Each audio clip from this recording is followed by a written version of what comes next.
உங்கள் அரும்பாக்கம் திருப்பூர் காட்டன் சென்டரில் ஆனந்த ஆடி அதிர்ஷ்ட ஆடி பவுடர் கிரேப் சாரீஸ் ரூ 499 ஒன்று வாங்கினால் ஒன்று இலவசம். தங்கம் பட்டு சில்க்ஸ் ரூ 849 ஒன்று வாங்கினால் ஒன்று இலவசம். ஆண்களுக்கான கேஷுவல் ஷர்ட்ஸ் 6 சட்டைகள் 999 மட்டுமே. மென்ஸ் கொரியன் பேண்ட்ஸ் 799 ஒன்று வாங்கினால் ஒன்று இலவசம். Boys T shirts 5 T shirt 599 மட்டுமே. ஓட்டோ 30 முதல் 70% வரை தள்ளுபடி.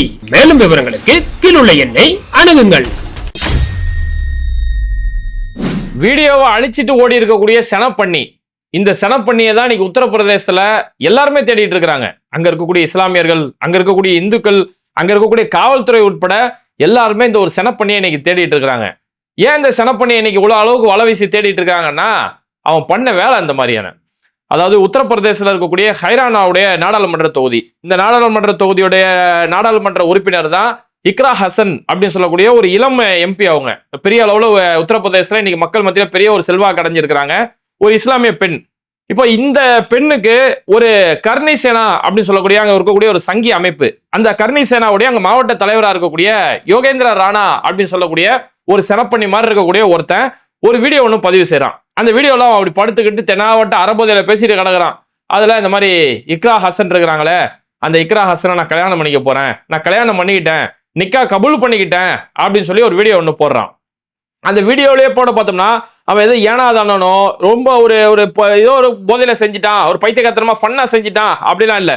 அவ்வளோ வெறுப்போட அவ்வளோ தெளிவாக தான் அந்த வேலைகளை செய்யறான். ஏன் சொல்றான் அப்படின்னா, அந்த வீடியோல அவன் பேசும்போது இந்துக்களுக்கு ஜெய் ஸ்ரீராம், இஸ்லாமியர்களுக்கு அஸ்ஸலாமு அலைக்கும் அப்படின்னு சொல்லிட்டு, அதுக்கடுத்து இஸ்லாமியர்கள் ஒரு பயான் பண்ணும்போது எப்படி அவங்கள்ட்ட பேச ஆரம்பிப்பாங்களோ, நஹ்மதுஹு வ நுஸல்லி அலா ரசூலிஹில் கரீம் அம்மாபாத் அப்படி சொல்லி இது மாதிரியான அரபு வார்த்தைகளை பேரை சொல்லிட்டு இது மாதிரி இக்ரா ஹசன் இருக்கிறாங்க, இந்த தொகுதியோட எம்பியா இருக்கிறாங்க, அவங்களை நான் கல்யாணம் பண்ணிக்க போறேன், அவங்க அப்பா மர்ஹூம், அவங்க அப்பாவுடைய பேரை சொல்லிட்டு இன்னொரு மகள் அவர் வந்து நான் யோகேந்திர ராணான்னு சொல்லக்கூடிய நான் திருமணம் செஞ்சுக்கிறேன், நிக்கா கபூல் ஃபர்மாயா அப்படி இப்படின்னு சொல்லி எப்படி ஒரு திருமணம் எப்படி செய்வாங்களோ அதே மாதிரி சொல்றான்.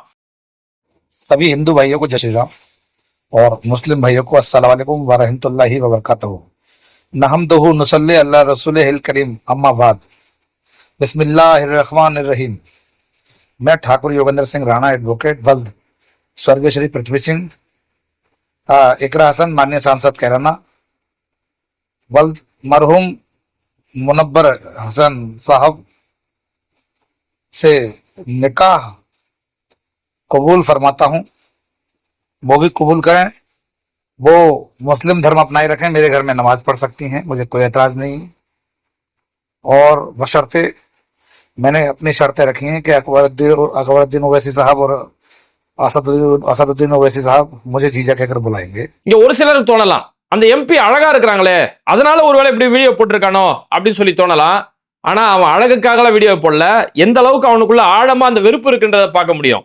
அந்த வீடியோல அடுத்து அவன் சொல்றான், இவங்களை நான் திருமணம் செஞ்சிட்டதால ஓய்சி அசாதுதீன் ஓவைசி எனக்கு மச்சான் ஆயிட்டாரு, அதனால என்னன்னா இவன் மச்சான் ஆயிட்டாலும் நான் இந்துவாவே இருந்துக்கிறேன், நீங்க முஸ்லீமாவே இருந்துக்கோங்க, என் வீட்டுல நீங்க தொழுதுக்கலாம், உங்க தொழுறதுக்குலாம் நான் எந்த ஒரு அப்ஜெக்ஷனுமே சொல்ல மாட்டேன் அப்படின்னு சொல்றான். அப்போ இதுல இருந்து என்ன தெரியுதுன்னா, அசாதுதீன் ஓவைசிக்கும் அந்த இக்ரா அப்படின்னு சொல்லக்கூடிய அவங்களுக்குமே எந்த ஒரு சம்பந்தமும் இல்லை. சரி, கட்சி ரீதியா தான் தொடர்பு இருக்கான்னு பார்த்தோம்னா, இக்ரா ஹசன் இவங்க சமாஜ்வாதி கட்சியை செஞ்ச ஒரு எம்பி, அசாதுதீன் ஓவைசி ஏஎம்எம்ஐ அவர் தனி ஒரு கட்சி. அப்ப ரெண்டு பேருக்குமே அரசியல் ரீதியாவே உத்தரப்பிரதேசத்துல பெரிய அளவுல போட்டி, ரெண்டு பேருமே சம போட்டியில இருக்கக்கூடிய ஒரு கட்சி. அப்போ எதிர் கட்சியில இருக்கக்கூடியவங்கள இவங்க நான் கல்யாணம் பண்றதால இவங்க என் மச்சான் அப்படிங்கிறானா, இப்ப இவன் வந்து துல்லியமா தெரிஞ்சதா சொல்றான். ஒரு வெறுப்பு மனநிலையோட இக்ரா ஹசன் மேல அவ்வளவு பெரிய வெறுப்பு, அசாதுதீன் ஓவைசி மேல அவ்வளவு பெரிய வெறுப்பு இருக்கிறதாலதான் அப்படி போதையில படுத்துக்கிட்டு அந்த பெண்ணை ஒரு மிரட்டல் துணி தான். அது எல்லாமே இந்த வீடியோக்கு எடுக்க காரணம் என்னன்னா, அந்த பொண்ணை மிரட்டணும் அப்படிங்கிறதா இவங்களுடைய நோக்கம்.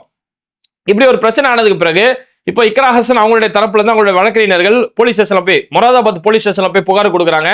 அங்க 3 பிரிவின் கீழ வழக்கு பதிவு செய்யுது. பிஎன்எஸ் ஆக்ட் 79, 352, ஐடி ஆக்ட் 67 இந்த அடிப்படையில மேல வழக்கு பதிவு செய்யப்படுது. அப்ப இப்படி ஒரு வழக்கா போயிருச்சே அப்படின்னு தெரிஞ்சோடனே முதல் என்ன செஞ்சுட்டான், பப்ளிஷ் பண்ண வீடியோவை உடனே 2 மணி நேரத்துல வீடியோவை அழிச்சிட்டு ஓடிட்டான். அந்த வீடியோவை அழிச்சிட்டு ஓடிட்டான். ஆனா அவன் அழிச்சிட்டு ஓடினாலுமே அந்த வீடியோ நம்ம ரெக்கவர் பண்ணி எடுத்துட்டோம். இப்போ அந்த வீடியோவை அழிச்சிட்டு ஓடிட்டானா, ஆளுமே அப்ஸ்காண்டு ஃபுல்லா தலைமறைவாயிட்டான். இப்போ உத்தரப்பிரதேச போலீசார் அவனை பெரிய அளவுல தேடிட்டு இருக்காங்க. உத்தரப்பிரதேச போலீசார் மட்டும் தெரியல, உத்தரப்பிரதேசத்துல இருக்கக்கூடிய இந்துக்கள் இன்னைக்கு அவனை தேடிட்டு இருக்காங்க. குறிப்பா ராஜ்புத் சமூகத்தை சேர்ந்த மக்கள் அங்க பெரிய அளவுல இவனை எப்படியாவது கையில கடிச்சு சரியான உத போட்டு இவனை பொழக்க போறா அப்படின்னு சொல்லி ராஜ்புத் சமூகத்தை சேர்ந்த மக்கள் இன்னைக்கு வீடியோ போட்டுட்டு இருக்காங்க. ஏண்டா இக்ரா ஹசன் அவங்க ஒரு முஸ்லீம் பெண்மணி, நம்ம தொகுதியில நின்று நாடாளுமன்ற உறுப்பினர் இருக்காங்க, இந்த தொகுதிக்காக எவ்வளவு பெரிய அளவுல நல்ல மக்களுக்காக பணி செஞ்சுட்டு இருக்காங்க, இந்த தொகுதியோட மேம்பாட்டுக்காக குரல் கொடுத்துட்டு இருக்காங்க, அவங்கள போய் இவ்வளவு கேவலப்படுத்துற மாதிரி ஒரு வீடியோ போடுறியடா. நீ கேவலப்படுத்துறது அந்த மதத்தையும் மத ரீதியா ஒரு தாக்குதல் நடத்திருக்கிற, ஒரு பெண்ணுடைய முன்னேற்றத்தையும் தடுக்கிற மாதிரி நீ வீடியோ போட்டிருக்கிற. மோன நீ கையில கிடைச்சுனா உனக்கு பணம் தான் போவோம், அந்த வார்த்தையை அவர் அதில் பயன்படுத்துறாரு. நீ கையில கிடைச்சுனா அவன் பணமா தான் வெளியில போவா அப்படின்னு சொல்லி ஒரு ராஜ்புத் சமூகத்தை சேர்ந்த ஒருத்தர் வீடியோ போட்டு அந்த அளவுக்கு அவனுக்கு இன்னைக்கு உத்தரப்பிரதேச அவன் கையில மாட்டினால பெரிய அளவுல ஒரு சம்பவம் இருக்கு அப்படின்னு சொல்லக்கூடிய அளவுக்கு உத்தரப்பிரதேச மக்கள் பெரிய அளவுல கோபமா இருந்துட்டு இருக்காங்க. சரி, இப்படிப்பட்ட ஒரு சம்பவங்கள் நடக்கும்போது இதுல இருந்து நம்ம புரிஞ்சுக்கிறது என்ன தெரியுமா, இவங்களுக்கு அந்த அளவுக்கு வெறுப்பு இன்னைக்கு வேறொன்றி போய் கிடக்குது. ஏன்னா இது ஏதோ ஒரு மிரட்டுறான், அந்த பொண்ணை மிரட்டுறாங்க, அந்த பொண்ணு மேல மத ரீதியான ஒரு தாக்குதல் நடத்துறாங்க, ஒரு பாலின ரீதியான ஒரு தாக்குதல் நடத்துறாங்க, அப்படிலாம் கிடையாது. இவங்களுக்கு என்னன்னா ஒரு முஸ்லீம் பொண்ணு இப்படி வளர்ந்து வந்துட்டாலே அப்படிங்கறதா இவங்களுக்கு அவ்வளவு பெரிய ஒரு வைத்தறிச்சல். நம்ம இந்த ஹிஜாபை தான் காரணமா காட்டி நீ படிக்க போக கூடாது, காலேஜுக்கு போக கூடாது அப்படின்னு சொல்லி எல்லா வகையிலும் நம்ம தடை போட்டு நிக்கிறோம். இன்னைக்கு அதே ஹிஜாபோட ஒரு பொண்ணு நாடாளுமன்றத்துல போய் குரல் கொடுத்துட்டு இருக்குது அப்படின்ற அந்த வைத்தறிச்சல் இருக்கு இல்லையா, அந்த வைத்தறிச்சல் தான் இவங்களுக்கு இந்த மாதிரியான காரியங்களை பண்ண வச்சுக்கிட்டு இருக்குது. ஏன்னா இக்ரா ஹசன் இருக்காங்கல்ல, அவங்க இந்த நாடாளுமன்ற தேர்தலில் வெற்றி அடைஞ்சு ஒரு பாஜக வேட்பாளர் எதிர்த்து போட்டிடுறாங்க. கிட்டத்தட்ட 69,000 வாக்குகள் வித்தியாசத்துல பெரிய அளவுல வெற்றி அடைகிறாங்க. இதுல ஹைலைட் என்னன்னா, அவங்க போட்டிட்ட ஹைரானா தொகுதி, இந்த தொகுதியில அதிக அளவுல ராஜ்புத்துகள் அதிக அளவுல இருக்கக்கூடிய தொகுதி, ஜாட் சமூக மக்கள் அதிக அளவுல இருக்கக்கூடிய தொகுதி, அதே மாதிரி குஜாரினா மக்கள் அதிக அளவுல இருக்கக்கூடிய தொகுதி, இஸ்லாமியர்கள் அதிக அளவுல, அப்ப எல்லா சமூக மக்களுமே பெரிய அளவுல இருக்கக்கூடிய ஒரு தொகுதியில 69,000 வாக்குகள் அதிகமா பெற்று பாஜகவை தோக்கடிக்கிறாங்க அப்படின்மா, அப்ப எல்லா சமூக மக்களுடைய அன்பை பெற்றக்கூடிய ஒரு வேட்பாளராக இருக்காங்க அப்படிங்கறத நம்மளால புரிஞ்சுக்க முடியுது. இந்த வெறிச்சல் தான் அவங்களால தாங்க முடியல. இந்த இஸ்லாமியர்கள் தான் எதிரானவர்கள் நம்ம பிரச்சாரம் பண்றோம், ஆனா எல்லா சமூக மக்களும் சார்ந்தவங்க ஓட்டு போட்டு தேர்ந்தெடுத்துக்கிறாங்களே அப்படின்ற அந்த வைத்தறிச்சல் இருக்குல்ல, அதுதான் இவங்களை இந்த மாதிரி பேச வச்சிருக்குது. அதிலும் குறிப்பா இக்ரா ஹசன் அவங்க நாடாளுமன்றத்துல போய் பேசக்கூடிய பேச்சுகள், குறிப்பா இப்ப சமீபத்தில் வக்ஃபு பிரச்சனை வந்துச்சு இல்லையா, இந்த வக்ஃபுடைய நேரத்துல இவங்க ஒரு பெண் அப்படிங்கறதால பெண் சார்ந்த பிரச்சனையை வச்சு அங்க பேசினாங்க. நீங்க வக்ஃபுடைய விஷயத்தை வச்சு பல திட்டங்கள் நீங்க போட்டாலும் இதுல எவ்வளவு பெரிய அப்பட்டமான பொய்கள் நீங்க சொல்லிட்டு இருக்கீங்க. இந்த வக்ஃபு மசோதா மூலியமா நாங்க பெண்களுக்கு இங்க நாங்க வேலை கொடுக்குறோம் அப்படின்னு ஒரு பொய்யை பரப்பிக்கிட்டு இருக்கிறீங்க அப்படின்னு சொல்லி அந்த பொய்யை அங்க அம்பலப்படுத்தி காமிச்சாங்க. ஆல்ரெடி இங்க வக்ஃபு வாரியத்துல பெண்கள் இங்க பணி செய்யலாம்னு சொல்றதுக்கான எல்லா அனுமதியும் இங்க இருந்துட்டு இருக்குது. குறைந்தபட்சம் 2 பெண்கள் வேலை செய்யணும்னு சொல்லி ஆல்ரெடி இங்க நாடு முழுக்க சட்டம் இருந்திருக்க நேரத்துல நீங்க புதுசா ஒரு மசோதா கொண்டு வந்து நாங்க பெண்களுக்கு வேலை கொடுக்குறோம் அப்படின்னும் போது பாஜக எவ்வளவு பெரிய ஒரு நாடகம் ஆடிட்டு இருக்கிறீங்க அப்படின்னு சொல்லி அந்த பாஜகவுடைய போலித்தனத்தை நாடாளுமன்றத்தில் அம்பலப்படுத்தி காட்டினாங்க. அதே மாதிரி ட்ரிபிள் தலாக், முத்தலாக்கோட விஷயம் வரும்போதுமே இக்ரா ஹசன் அதை பத்தி தெளிவா சொல்லிட்டு இருந்தாங்க. முத்தலாக்கோட விஷயத்தை பொறுத்த வரைக்கும் பாஜகவுக்கு முஸ்லீம் பெண்கள் மேல எந்த ஒரு அக்கறையுமே கிடையாது. இவங்க எந்த காலத்திலுமே முஸ்லீம் பெண்கள் மேல அக்கறைப்பட்ட ஒரு கட்சியுமே கிடையாது.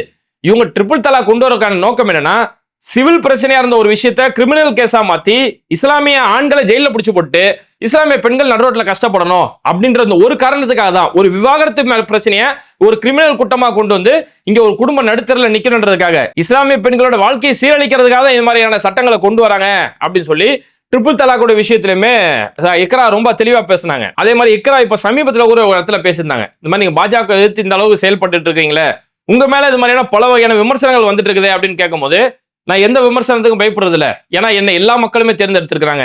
ராஜ்புத் சமூக மக்கள், குஜார்கள், ஜாட்டு, தலித் சமூக மக்கள், இஸ்லாமியர்கள் எல்லாருமே ஒன்னு சேர்ந்துதான் என்ன வெற்றி அடைய வச்சிருக்காங்க.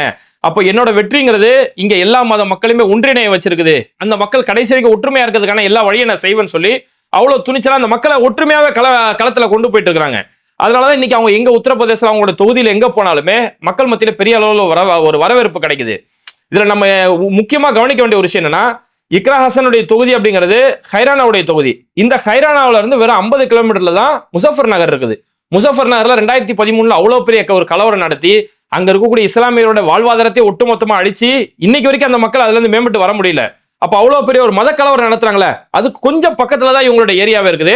அந்த பகுதியில எல்லா மக்களுமே ஒற்றுமையா களத்துல சேர்க்கிறாங்கல்ல, இன்னைக்கு அவங்களுக்கு ஒரு பிரச்சனை எல்லா சமூக மக்களும் குரல் கொடுக்குறாங்கல்ல, இதெல்லாம் இவங்களுக்கு தாங்க முடியல, வைத்தறிச்சலா இருக்குது.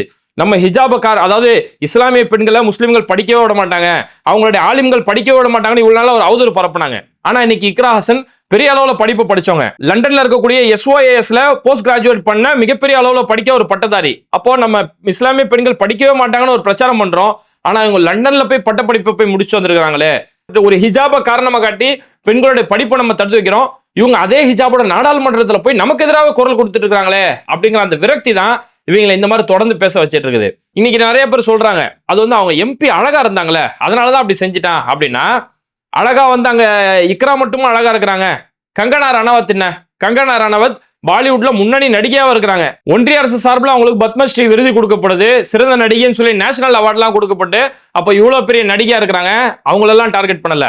அதே மாதிரி நவநீத் ராணா அப்படின்னு சொல்லக்கூடிய ஒரு மகாராஷ்டிராவை சேர்ந்த ஒரு பாஜக எம்பி, அவங்களுமே நடிகையா இருந்தாங்க. தமிழ்ல கூட கருணாஸ் கூட ஒரு படம்லாம் அவங்க நடிச்சிருக்காங்க. அப்ப அவங்களுமே அழகா இருக்கக்கூடிய எத்தனையோ பேர் அங்க எம்பிகளா இருக்கும்போது அவங்கள நோக்கியெல்லாம் எந்த ஒரு வீடியோவும் போடல.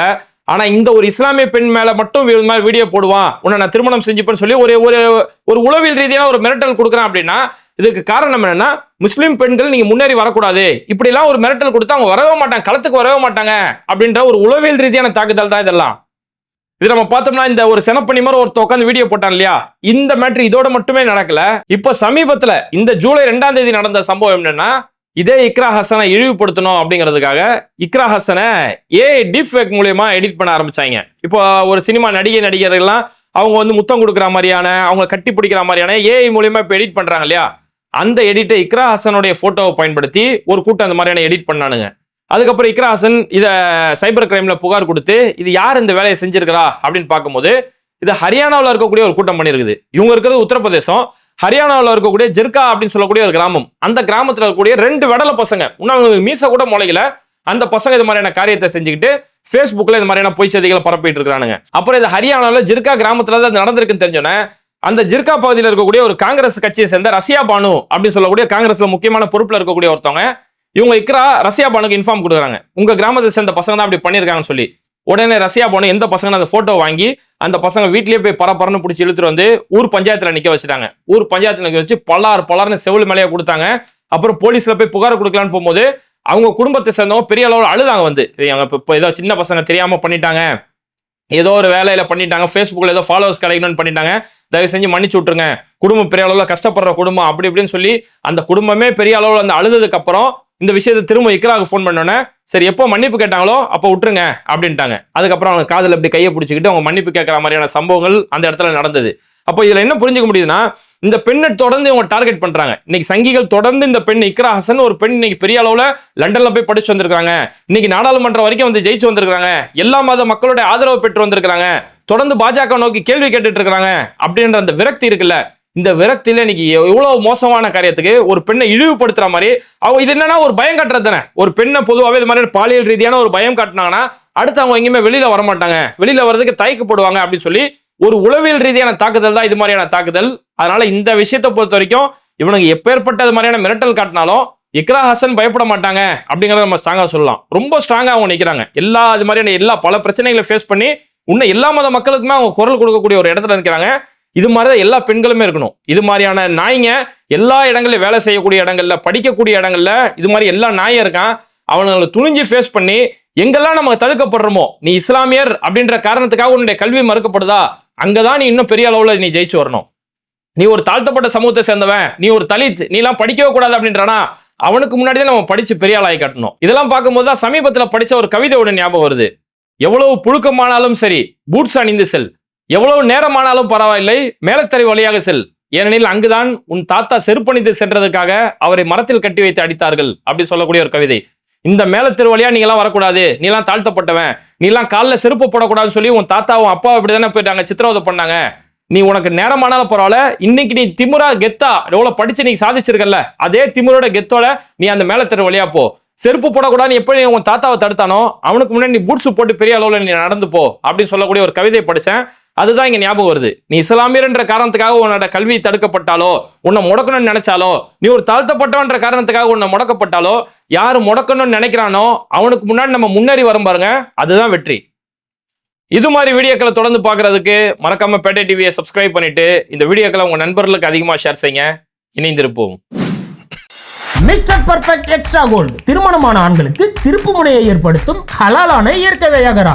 60,000க்கும் மேற்பட்ட திருப்திகரமான வாடிக்கையாளர்கள், 500க்கும் மேற்பட்ட வாடிக்கையாளர்களுக்கு குழந்தை வரமும் கிடைத்துள்ளது. வயதான பலகினமா, சுகர் பலகினமா, இனி கவலை வேண்டாம். உங்கள் இல்லறம் நல்லறமாக அமைய உடனே ஆர்டர் செய்யுங்கள். மேலும் விவரங்களுக்கு கீழுள்ள எண்ணை அணுகுங்கள்.